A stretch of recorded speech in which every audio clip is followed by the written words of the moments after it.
never rests. Counting careless in the sky.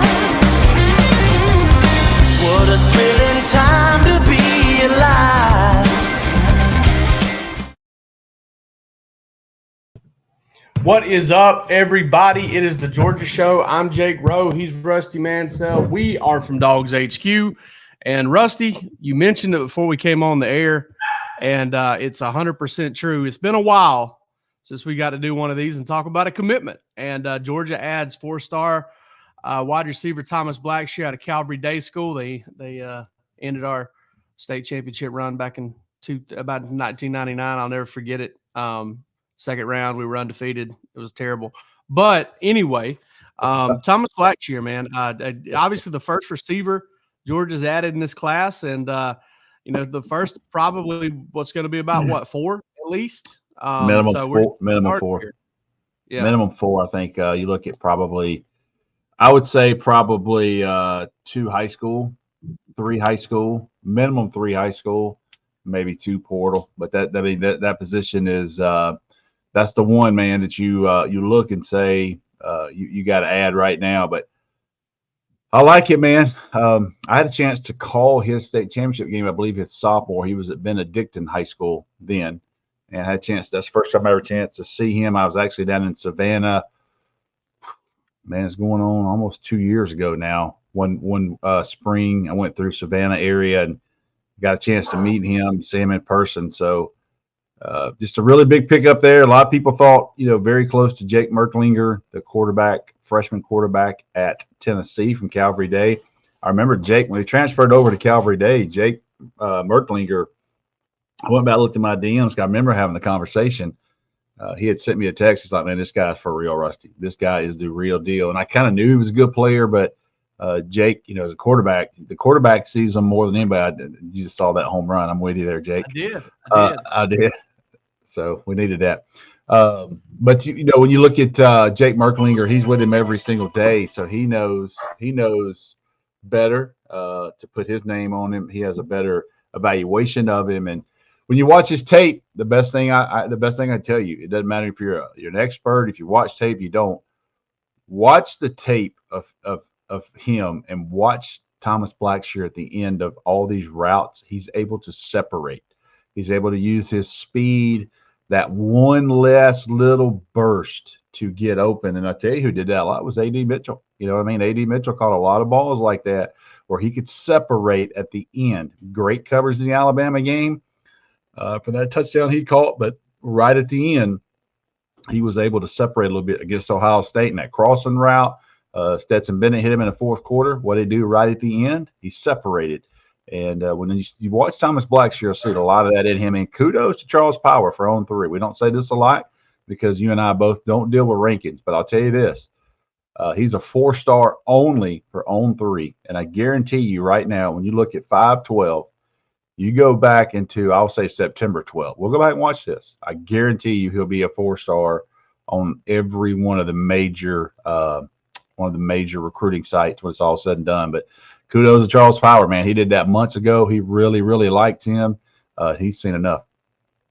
Yeah, great all-around skill set, too. Runs well, good size, not elite size or anything like that. Probably more like 6 feet 6'1", which is still, good solid size, maybe a little bit above average for the position. Great quickness, like you brought up. After the catch is another thing. Apparently, he's got a little bit of a running back background, and you can tell, you watch him on film, as he's tough to get on the ground after he catches it and kind of gets in the open field, does what it do in space.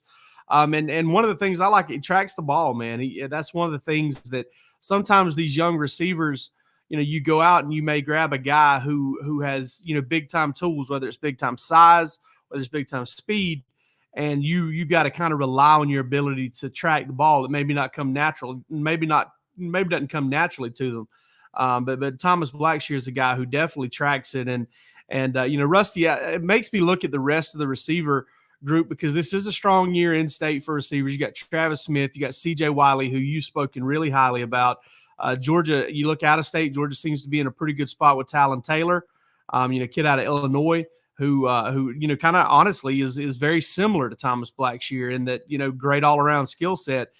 and Georgia's got a chance to get size. They've got a chance to get speed, and it could be a big receiver class for Georgia. It just really does feel like the tip of the iceberg.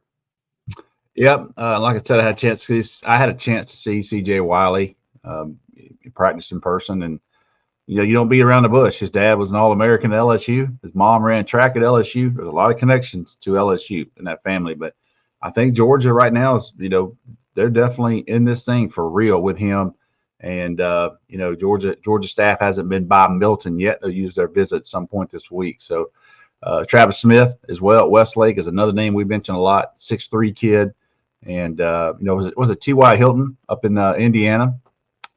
His son there. Yeah, his son Eugene Hilton. The Indianapolis Colts wide receiver. His son is, I think he was at Clemson this past weekend. He's been at Georgia. They're in a good spot right there too. So I think early on there's some momentum, but getting an in-state kid who a lot of people thought probably in January he was going to end up at Tennessee, and he joins Georgia's class today on May the 12th. Yeah, good job by James Coley here. I mean, that's one of the big reasons you hire him is because of his recruiting prowess. He knows how to make connections. He's we've said it over and over and over again. He's recruited both sides of the ball. He's recruited, his position well. He's coached running backs, tight ends, receivers. He does a good job with that. And, whether he ends up dipping into South Florida for a guy this year or not, he's going to recruit the position pretty well for Georgia, and he's going to get guys that are coveted. We'll know in the future. You never know for sure if they're going to pan out. But that's just something that Georgia, they've done an incredible job. You start looking back at these classes, Rusty, they've done an incredible job of evaluating. They really have. And it was Cortez Hankton, it was Brian McClendon, and it makes you think that there may be something that they found maybe as a staff. I'm not saying it's like this, but the Pittsburgh Steelers have had such a run in the NFL of just hitting on receiver after receiver after receiver. You look at Georgia with Lab McConkey and A.D. Mitchell and Dylan Bell. And I mean, it's just kind of been one right after the other. And it's almost like they've kind of found a mold or a couple of traits that they really like that have kind of stood the test of time there. Biggest thing, Jake. Sorry, you caught me. The biggest thing, Jake, is workout. They get an in-camp evaluation. So there's a lot to be said for James Coley going to Westlake and filming Travis Smith. There's a lot to be said.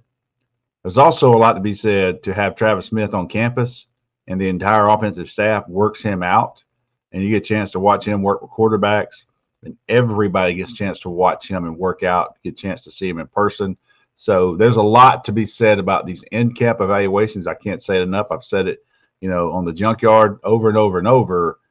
Come May 30th, it's time with these in-camp evaluations, and the recruiting board will change at some positions.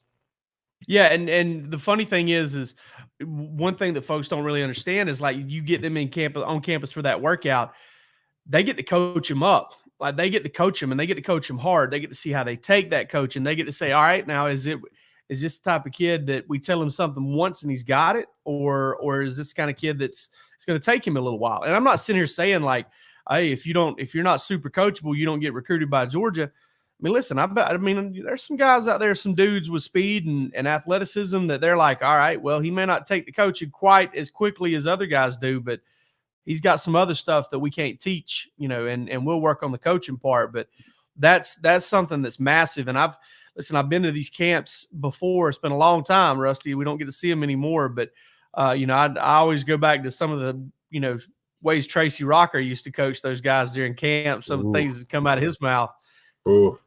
There's for the uninitiated, that's a little tough to handle. And, that plays a big role in it, man. It really does. Is, the speed and the athleticism and all that stuff. I mean, a lot of the guys have that. But when you get in there and they tell you something, they give you one little quick tip or whatever, and you can apply that right away. That in a lot of ways, that's a skill you can't teach either. And you also get to put them in a meeting room. You also get to put them on a board. You also get to see what their football instincts is like.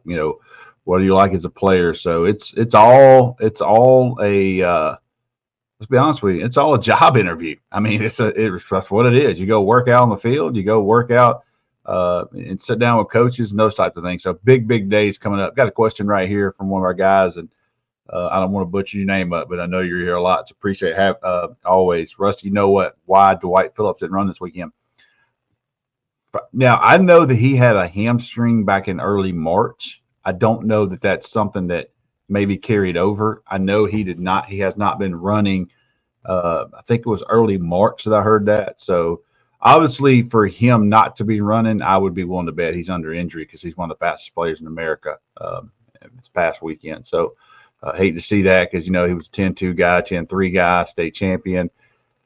Obviously, he stayed. He didn't early enroll because I know he wanted to run track. But I would double check on that. But from what I remember, I was actually going to try to go to a track meet down at McEachern. They do a huge one every year at McEachern. And I try to go every year to that one. But he was not running, so I didn't go. Gotcha. Good intel there. Good intel there. Let's move on here, Rusty, because this whole recruiting thing, we talk about it's been a while since we had a chance to talk about Georgia with a commitment. It's been a while since we got a chance to talk about some guys maybe coming in this weekend. And here we are, Rusty, right here in the middle of May. Looks like, I guess this weekend Georgia's going to have a chance to host some guys. I can't say word for word what Kirby said, but one of the first viral videos he had, what did he say? It's time to go. And he put some emphasis on it's time to freaking go. Yeah. I'm telling you right now, it's time to freaking go. Like it is. If you follow day-to-day recruiting, and you have for the last couple of years, the guys have been following it 10, 12, 5, 6, 7 years. It used to be the Monday after Thanksgiving, things heated up. And you go into that signing day and that kind of stuff. To me, it's this week. It's this Monday. It's this coming weekend. And I counted today, between now and that long dead period, there's 6 weeks. And there'll be 6 weekends for most people. They will have visitors on campus. Then you throw in the daily camps. Then you throw in the 7-on-7 camps. So if you are a fan, and let's just be honest, if you're here, you're a Georgia Bulldog fan, it's time to go. Like it is, in the words of Kirby, and I can't use that one word, but it's time to freaking go. And these days of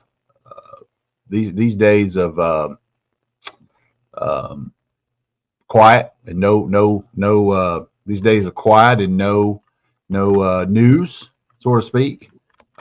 It's over. So there'll be visitors every single day, and there will be people every day. We'll have updates every day. I'm actually reading a text right now, just came through my thing. So just confirmed a visitor for this weekend. So I'll have some notes out on Monday for that.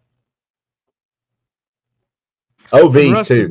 So that's scavenger hunts next week. Scavenger hunts next week. Yeah, right. Yeah. So it's a big thing with that is they'll have some they'll mix that. They'll have some OVs and they'll have some unofficial visitors. Which is new, right? I mean, they didn't typically have OVs. Not really. They had one or two last year. JJ Smith was on campus. Yeah, Colton Heinrich was on one. Yeah. Okay. Yeah. So the first time they did that a couple of years ago, it was first time I did it a couple of years ago, it was on that was all unofficial. And then last year they mixed in. That's when you went over to Jefferson High School and got the old video. The old some people were there and some people weren't there workout. Yeah. So, it turns out Georgia got one guy. Yeah. One guy. Yeah. No, maybe Sokovie White was there. Sokovie was there. Colton Heinrich was there. So they got 2 of them. They got Sokovie White and Colton Heinrich that were there. Yes. So and I mean, one of the things our good buddy Matt Godwin, sorry, my dog's trying to bark. I don't even know what's out there that's bothering him right now, but he's fired up about something. But one of the things that Matt Godwin would tell you right now is that free time and sleep it's been like this for about the past month. It's about to just do that. It's going to go down. They were getting 6, 7, 8 hours a night sleep. It's about to go to 3, 4, 5. Mm-hmm. And it's all in all day, every day, especially on the weekends. I mean, with these visits coming in, And then, when June starts and the camps start, I mean, it's all day, every day. It is Every day unbelievable the amount of time that goes into this. I follow all the. I mean, most of these people do. You follow all the coaches on Instagram or some form of social media. You see them out doing some stuff. It's obviously Mother's Day weekend. I saw social media yesterday, several posts where Kirby Smart was actually here in Rome. His son was playing in the state tennis tournament for Athens Academy, and so those guys are getting to have those last kind of weekends to kind of build up with their families and stuff. But it's time to go. Yeah, my man NKY dog there, he caught me saying I'm back at the old spot, the junkyard. So it's been a long weekend, my man. But on the dog walk for DawgsHQ, our message board, so they'll get a chuckle out of that, Kip and those guys. But it's just it's like we'll start tomorrow, and Steve Wiltfong's already texting me right now about 5 minutes ago. I got the phone here. We'll start comparing lists of who we're expecting them this weekend. One thing in Georgia this week are some big high school spring games, and I know Georgia has saved their visit for some of these schools. So it'll be that one hit too. So motivated, dedicated, 100 days to college football, man. That's crazy. But it is for me the kind of the spring games now. I made my calendar about a week ago, and the 7-on-7s I'm going to hit. I don't really cover 7-on-7 until it's high school, and when they put their helmets on for their high school, I'll start covering that. There's paddock camps in June in Georgia, whether you agree with that or not. You get to see those kids get after. That's the first time I saw Marius Mims in pads. Was a June. You know what I did? I went to see Marius Mims his senior year, and then the next morning I drove up to Lamar County and watched C.J. Allen work out. I think he was a rising sophomore, and man, those two guys. That was a good trip for me. Probably saw 2 first-rounders.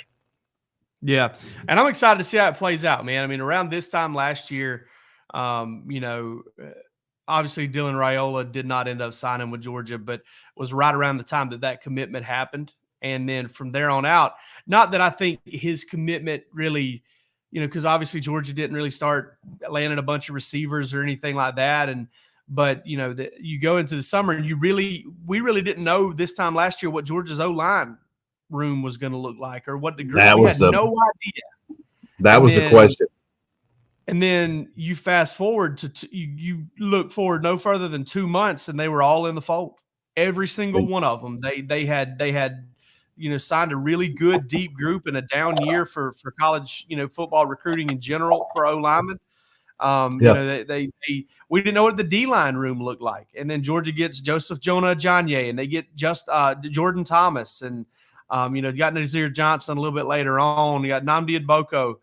They kind of filled that group out. So there was so much we didn't know this time last year that we did know, 60 days later. And so if it's anything like that and there's anywhere near as much action like that, you're going to want to be at DawgsHQ because so much happened in a very short period of time last year. It was honestly, it kind of helped it fly by too. Cause that mid-May to mid-July run was, it went by in the blink of an eye. When Georgia landed those offensive linemen was that month of June, those official visits. There was a lot of guys that they won over and was able to, I remember Daniel Calhoun silently committed to Georgia, and then he took that visit to Texas, and everybody was worried to death. And I was like, this guy's sticking. This guy's going to go to Georgia. And sure enough, he stuck. So, there's questions. To me personally, it's D-line. I think the D-line, how this D-line unfolds, because everybody in these comments, everybody that we see, all these people understand Elijah Griffin, Justice Terry, this D-line class. DGD brings up Bryce Davis, edge guy at North Carolina. There's so many guys that are so important in that front seven to me. Linebacker. You look at Zayden Walker, who's one of the most talented inside backer prospects in Georgia in a while. So even C.J. Allen, these guys are super talented. So, get the question there, who's on top of the board linebacker? I don't think it's like on top, but you're asking about Ty Jackson and Zayden Walker. Both of those guys are 1,000,000% takes right now. Georgia would take those two guys and just be ecstatic. But Tavian Wallace, young man out of Wayne County. He's another really good player. I'm kind of holding a name right now, and I'll say this. I know Georgia went and saw him last week, and the school he is at, there's I would say he's a big Georgia fan, and he keeps me kind of in the loop at that school. And this kid's committed elsewhere, and he's not as high as rated as some of these guys, but Georgia has him on the board higher than people he's rated in the industry. They went and watched him practice last week, and they basically told that staff that, hey, we got a couple guys ahead of him, but if things don't work out, we're going to make a move on this kid. And I have personally seen this guy in person, so interested in that one. That's one I'll just tuck away. But those are the type of things, Jake's going on right now. You know what I mean? There's a board, and then you got to figure out how you're going to fill that board. You can't get – maybe Georgia gets their top 2 or 3 guys inside backer. They've had a hell of a run there. Minus Sammy Brown, it's a couple guys. They've really done. Glenn Schumann's done great work in the inside linebacker room. But I don't know particularly the order, but I can tell you right now that Ty Jackson and Zayden Walker they're 1,000,000% takes all day long.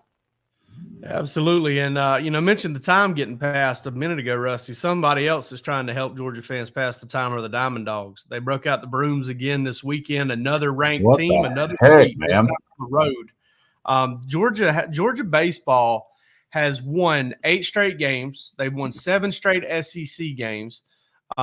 They hit 10 home runs this weekend against South Carolina. Trey Phelps had 4 of them by himself. He's a true freshman, by the way. Pitching is trying to pick it up a little bit. They're definitely stringing together some scoreless innings, which was something they had kind of struggled with. It's gotten a little shaky here and there with the walks, especially on Thursday night. But Rusty, man, Wes Johnson could not look like more of a home run hire for Josh Brooks in this Georgia program. And I tell you what, the thing that has impressed me most, man, is you could play coulda, woulda, shoulda with this team, and this team would be a lock for a top 8 seed, and they're still going to have a very good shot at it. And it's kind of, I believe their fate's in their own hands as far as that goes. But if you go back and you look at the Mississippi State series, the Tennessee series, and the Missouri series, Georgia let games go. And I mean, like they made the mistakes, didn't make plays in the field like they should have, didn't get runners in from third base with no outs, and lost, games in those series, lost the series to Mississippi State and Tennessee when they should have won it. And man, both times, all 3 times, but especially the Mississippi State and Tennessee series, Rusty, I thought, all right, man, this team's been fighting. It's been kind of hanging on. It's been kind of leaning on its offense. If it's going to go south, this is where it's going to go south. This is where they're going to kind of lose their footing. And they never did, man. They bounced back with a win and then won series and then handled their business at home, and they beat good teams. And here we are, back-to-back weekends with teams ranked ahead of them, Vanderbilt and South Carolina, at home and on the road. They got sweeps, and they're, I think it's 16-1 in the SEC. It started out 0-3, so they are 6. They've won 16 of their last 24 in the SEC, which is pretty impressive. Yeah, for whatever reason, nobody really took baseball serious. Softball had like 10 seniors coming back. They started out great, kind of have fizzled down the stretch. I just now want to make sure they're 11 seed and national 11 seed. They'll host next weekend in Athens, and if they win, that means they will be on the road at UCLA with a super regional, a team they've already beaten this year at UCLA. So, you look at the spring sports, but baseball, I tell you that what's fun, I actually watched 2 of those 3 games this weekend. Man, they absolutely mashed the ball. And I know Charlie Condon's a super freak, and he might be the best player to ever play at Georgia. But their whole lineup hits the ball hard. Like, my God, everybody on there could freaking mash the ball. And I was just thinking, like, what's that going to do? What will that do for recruiting in the portal? Because you have a high school class, but as soon as this season's over, Wes Johnson's going to go on. He's going to be able to get in this portal and go, look what we did in the first year. Like, look what we did in the first year. People that were probably not on board as far as NIL stuff and people that are involved with baseball, they're going to be fighting to get involved with this coach and this team. So Man, what a grand slam there. And I tell you what, if I'm Josh Brooks, we're getting the pencil out and erasing some things on that contract, and I guarantee you he'll get an extension or something based off this first year, because he's done a hell of a job in Athens. Yeah, you bring up the portal too. You could point to immediate portal success. I mean, he goes out and gets Kobe Branch, who's played shortstop for him. Kobe Branch has got 4 grand slams this year, has been a very integral part in what Georgia's doing, playing good defense as well. Slade Alford been a little shaky defensively because he's not a natural second baseman. He's good for 1 big hit a game, and that may be the only hit he gets, and he may strike out 2 or 3 other times. But he had 2 home runs this weekend, drove in 5 runs. Corey Collins, Rusty, Georgia's got 2 guys getting on base more than 55, 56% of the time. That's Corey Collins and Charlie Condon. Is Collins a lefty? The one who hits lefty? Yeah. God, he absolutely mauls it now. He absolutely. Yeah, he does. And they even brought a guy off the bench. They even brought a guy off the bench this weekend with the bases loaded yesterday against South Carolina. Oh, he hits a grand slam. The 11th grand slam that Georgia's hit this year. Yeah. Keep walking, Condon. Like, in some ways, this does feel like a team. You know, we see it every year, Rusty. That team, TCU was that team a couple years ago. They end up who's a coastal in a turnover margin. Coastal Carolina want to run. Who that was? Yeah, baseball. But I was saying baseball in football, but it's just like, it's got the feel of one of those teams. It's like, man, I'm not saying they've done everything right and they've had everything go their way, but they've just done some freaky stuff. And you know that you see it in football sometimes. They make a big run for the conference title, or maybe even make a playoff because they end up plus 15 or plus 16 in the turnover margin. There's some kind of stuff that you may not see repeated for a very long time. But man, the way that Georgia has put the bat on the ball and the way that they've driven the baseball and the power and it's not just power either. They have scored a lot of runs with the home run. They've scored a lot of runs also just, good at bats, getting on base, driving in runs with singles and doubles too. It's been pretty incredible. And like I said, I mean, this team has had 6-7 opportunities this year to just be like, all right, that's kind of, this team's just not quite with it. They're not quite there yet. And every single time, man, it's right back to work, get it going, make a move. Well, I picked the softball. So if softball went to the World Series, I was going to cover it. I was like, I'm not going to be able to do that. Well, Palmer obviously covers baseball. So if they were to wind up going to Omaha, we'll have to Palmer win that bet and have to get together. Yeah, if you live in Omaha and you can put Palmer up, holler at us. Let us know. Yeah. Let us know. And if you've got some sketchy living facilities, some sketchy quarters, we'll put Palmer in them. Hey, he's young. He's young. Hopefully, you know that bar across the street where they do the shots, the Jello shots. Yeah, over there, and we can just get his name on there. All the schools they put Palmer at the bottom. Lord, don't threaten that young man now. He's young. Hey, we got a lot to cover. We've got a lot to cover this week, getting ready for those visits, and we're going to be all over that.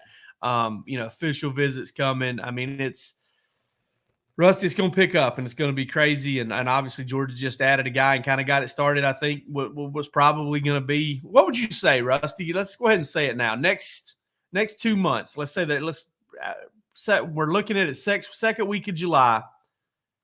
How many commitments has Georgia added between now and then? Over, under 7? Oh, I'll take that. I'll take the over. I'll take the over if you give me to just say July 20th. Okay. If you give me that, I'll take the over, because what's going to happen is all of these kids take these visits. They come off the visit high and those types of things. And then listen, I'll just say it. The NIL conversations take place when mom and dad are on campus. Okay. Yeah. And whether that's just reality. So you'll find out who's in and who's not. And there's so many variables that can change. I'd be honest with you, I don't know that I could sleep at night if I had to make a mock class prediction right now, because the June visits are so important to find out what you're really asking for, what's really the options for you going to any particular school.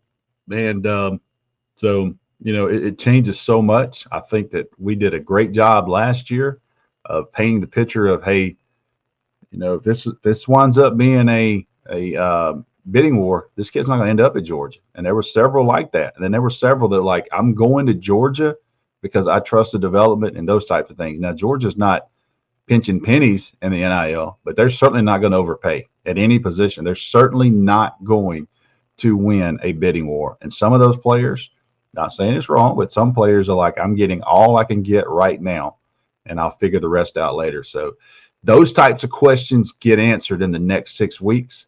And then we have a better idea of what's coming down the pipe in July. The June visits lead to July decisions. And we've seen that now 2 years in a row.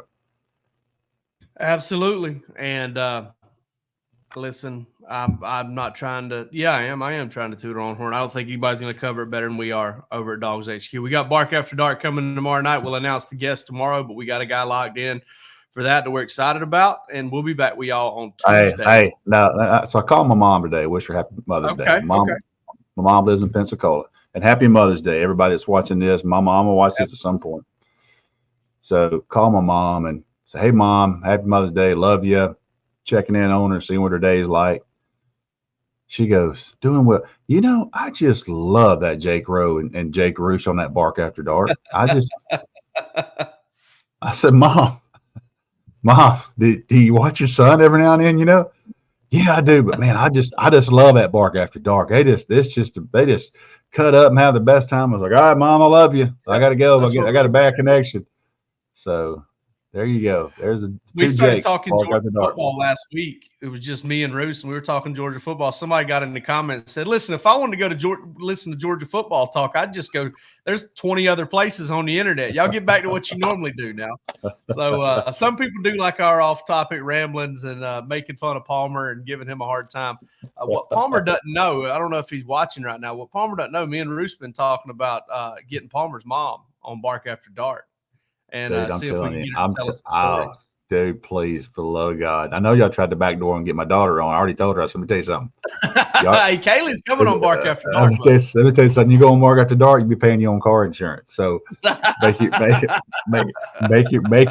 decision there, young lady. Don't put that on her up front. But we'll see if she'll we'll see how she'll behave herself and talk about her good old man here. Let her know. I let her know up front. So I know it's my boys. Can't be having me. Tom Brady did that roast. I'm not doing it. I'm not getting $20 million. Let y'all turn loose on Bark After Dark. So, but man, Palmer's mom, I am all in. I am all in. We'll do that. We're gonna get it done. But hey, we'll be back with you on Georgia Show on Tuesday, and there's no telling what there is going to be to talk about between here and there. We will have notes. We will have notes first thing tomorrow. Again, we say it all the time. If you are on the fence, I guarantee, is it 2 months for $1 right now?